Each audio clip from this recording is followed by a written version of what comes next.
Welcome back guys with a brand new video, and in this video we discuss about the working principle of a buck boost converter. In the previous videos, as we already discussed about the buck converter and the boost converter separately, here if you can see that in the boost converter case, you can see here that we have inductors in before the MOSFETs, and then the diode in the forward bias conditions, and then a capacitor. Similarly, in the case of buck converters, we have first the MOSFET, then a diode in reverse bias condition in parallel with the inductor, and then a capacitor. But in the case of buck boost converter, if you can see that first we have a MOSFETs, and then in series you can see here we have the uh, in parallel, sorry, here we have the inductors.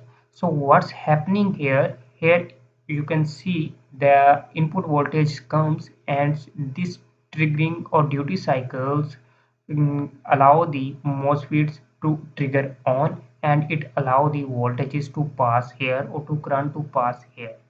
Now what happens further, here we have a diode which is acting as a reverse bias. Here, as the current goes in this direction, it acts as a reverse bias, and the current will follow this path.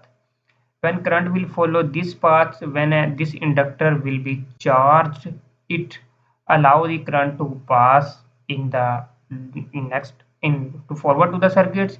Here the current will be divided. Some of the current will be grounded directly, or some of the current will be goes towards to charge the capacitors, or some will go directly towards the load.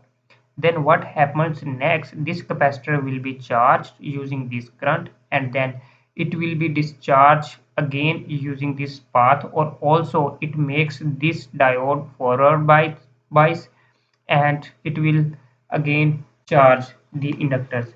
Now how the boost converter act in this case? In this case, this inductors, when the capacitor will charge fully and the triggering frequency is less than 50%, okay, yani कि you can say less than 500 hertz, it will act as a boost converter.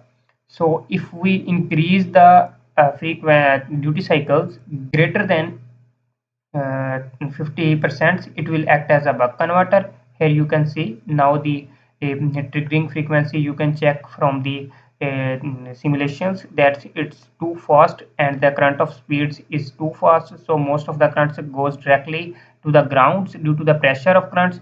And if I decrease the duty cycles, then you can see here the voltages will be boost up, because the charging and discharging of the capacitors will be increases.